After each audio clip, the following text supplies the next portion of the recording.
అసలు మీ లోపల అసలు హిందువులేనా మీరు? నాకు అర్థం కాలే. మీ లోపల హిందూ రక్తం ప్రవహిస్తుందా? ఇవాళ సర్క్యులర్ చూసినాను, ఇవాళ ఇజ్జత్ పోతే సర్క్యులర్ చూస్తే ఇవాళ ఇప్పుడే ఇచ్చింది, ఇప్పుడు సాయంత్రం ఇచ్చి సర్క్యులర్ ఇచ్చావు.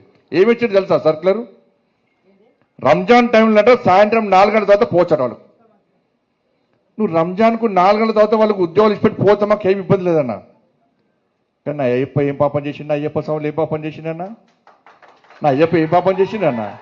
మధ్యాహ్నం దీక్ష తీసుకొని అయ్యప్ప మాల తీసుకొని మధ్యాహ్నం ఆఫీస్కి పోతే టిఫిన్ బాక్స్లో పోయి తినరాదు, అప్పుడప్పుడు వంట చేసుకొని మడితో తినాల్సి వస్తుంది. అవునా కదా?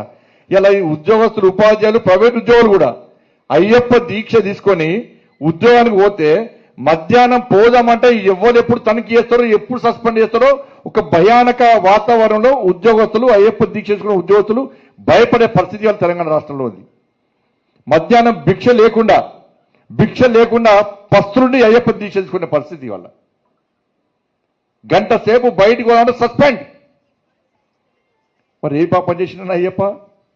ఆంజనేయ స్వామి దీక్ష చేసుకుంటే మాల ధరిస్తే వాళ్ళకు ఎగ్జామ్షన్ ఏం లేదు, భవానీ దీక్ష చేసుకుంటే వాళ్ళకు ఏం లేదు, శివమాల ఇప్పుడు శివరాత్రి వస్తుంది, శివమాల చేస్తే వాళ్ళకి ఎగ్జామ్షన్ లేదు. మరి సర్కిల్ ఒక్కరికైనా అంటే హిందువుల పరిస్థితి తెలంగాణ రాష్ట్రంలో బిచ్చ బతికేంది వాళ్ళ హిందువుల పరిస్థితి.